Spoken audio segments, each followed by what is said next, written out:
So why was I driving to the airport on a day like today? The easy answer is hope. Let's drop back for a second and talk about getting your pilot's license at 50 years old. That process began as a fairly lonesome one. During the pandemic, with some time on my hands, I figured out where we had some flight schools around town and where there was an instructor willing to wear a mask and offer a fair bit of instruction over Zoom. I got my private pilot's license after almost 11 months of on-again, off-again study, but I'd only really met a few people in aviation during that process.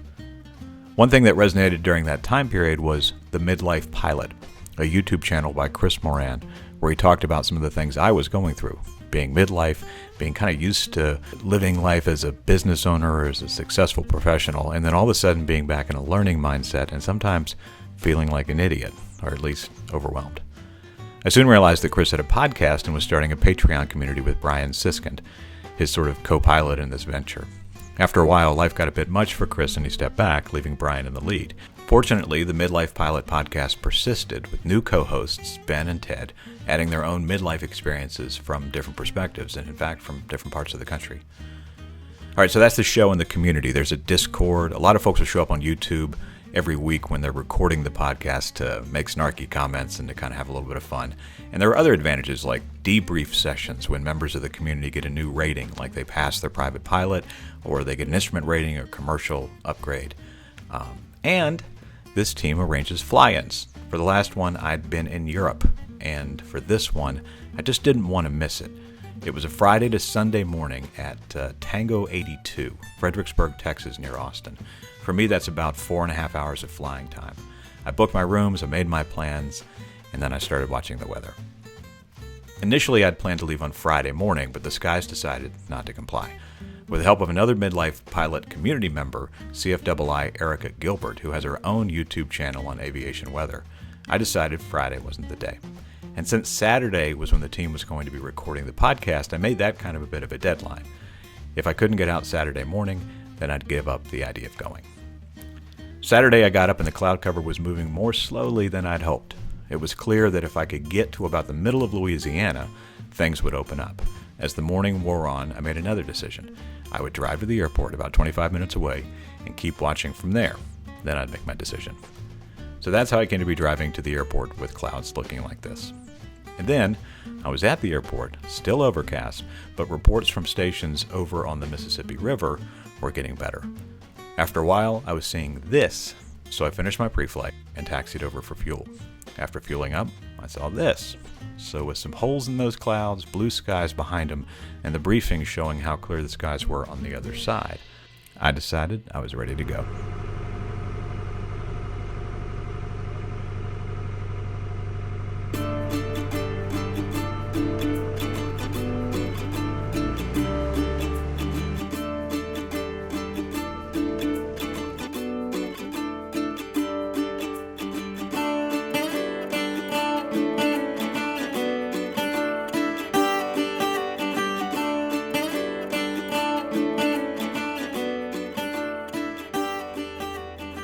All right, so my initial plan here was to climb up to about 6,500 feet and top these clouds. I could see that there was a higher layer up above me, but I also had outs all through these, so I was VFR. I could see the ground through the various gaps in these clouds. But I knew I was going to have to top these and get over them so that I could get a little further along over the Mississippi River and then into Louisiana before those cloud tops would really go away and we'd have fairly clear skies.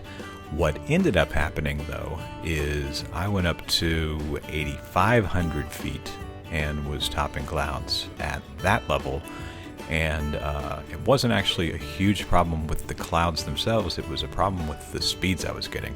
I had such a headwind at that point that I was really slowing down into the 80 knots or so over the ground range, and I figured, you know, I've kind of been in this place before, and what ends up happening is if you dive back down to 2,500, 3,000 feet under these clouds, then it's going to be bouncier, but you probably have less of a headwind in that situation, and gives me a little more of an option to actually make it where I was trying to go. So that was the next phase, to drop down and get under those clouds. So once I was out of the clouds, I actually changed my destination with ATC. Originally, I was going to Natchitoches, which is Kier. I changed that to Nacogdoches. Nacogdoches is in Louisiana, Nacogdoches in Texas. That's Oscar Charlie Hotel. Here I am crossing the border from Louisiana into Texas. What's interesting about this is I grew up in Texas, and this is the first time I've flown over it, at least on my own. So here's me taxiing into Nacogdoches, Texas. A little bit of traffic there. Get some fuel.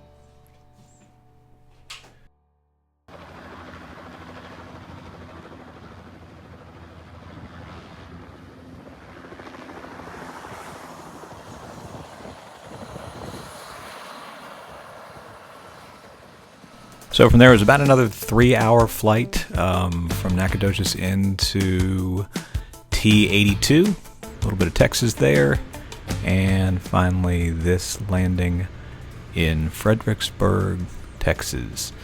Nothing like your first landing at a fly-in, just in case you got people waiting to watch. I really don't think there were many because I was late for the podcast, and I think everybody's probably getting ready to go to dinner.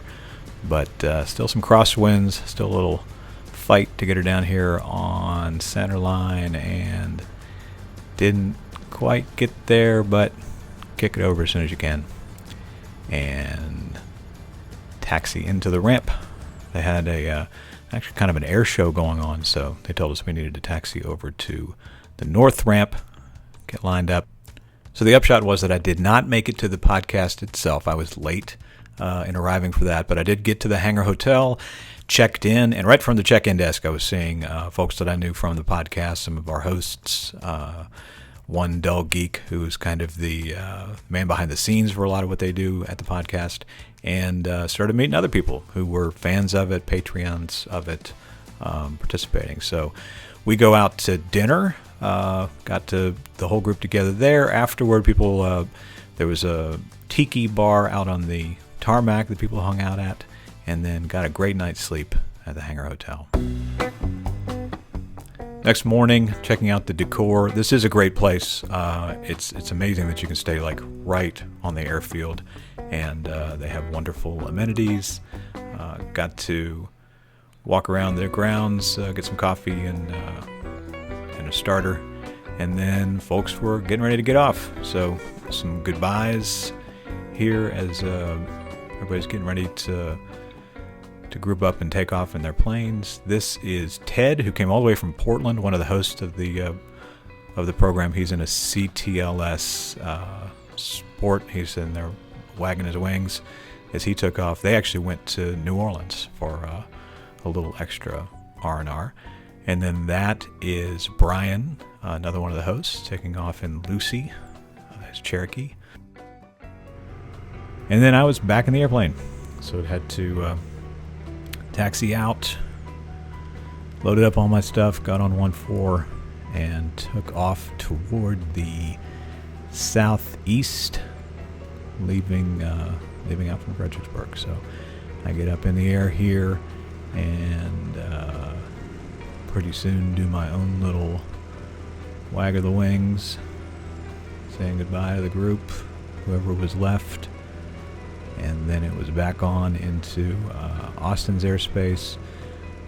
Really fun trip just for the radio work. I mean, we had Houston Center, Austin approach, Houston Center, over to Memphis. I think I was on with Fort Worth Center for a little while, over to Memphis.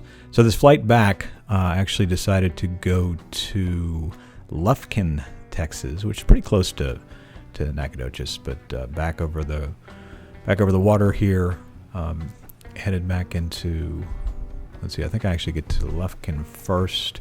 Started to get those tailwinds, which was nice. Hadn't had tailwinds the entire time. Come on into Lufkin here, landing runway 7, and a little bit of squirrely wind, really squirrely wind this entire trip. But, that's why we practice these things. That's why we try to get better and better. So came in for a landing here on 7 and refueled. They had some snacks, honors system where you left $1 for one of your snacks, had a little bit of coffee. got totally fueled up for the rest of the trip back, and then took back off on 7.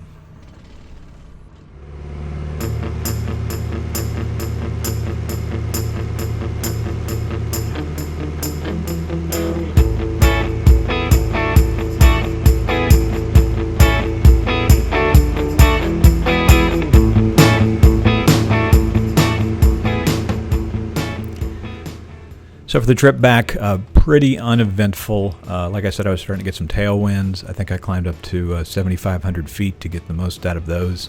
3-hour trip, just kind of relaxed. Was seeing 110 knots over the ground. Did play with my a new little toy that I've got here. Is this Dynon portable PFD. It's using all GPS, so it's GPS, altitude GPS speeds, ground speeds basically, but interesting to see. I'll probably do a review of that here. I've wanted to have a little more heads up ability in the cockpit than I've got right now with just the GPS 175. Here I am coming in over the Mississippi River. I'm editing this for you a little bit, right? Now we're bumping along over Hinds County and finally coming in for a landing here at Raymond. Got to the home airport. I think overall the travel was something like 8:30 in the morning till 2 o'clock in the afternoon to get all the way back. But not bad. Not considering I was on the other side of Austin and could get in my little plane that'll do 105 knots and get back in 5 hours or 5+ hours. Pretty good trip. Pretty interesting to do that on a pretty Sunday morning. Thank you for going along on this journey to my first ever fly-in. Thanks to all the producers and the hosts of the Midlife Pilot podcast and everybody that I met along the way. It was great to see all of you, and I can't wait for the next one. Meantime, like, subscribe, hit the bell, and you'll be here for the next flight that I put up on the old YouTube. Thanks for watching.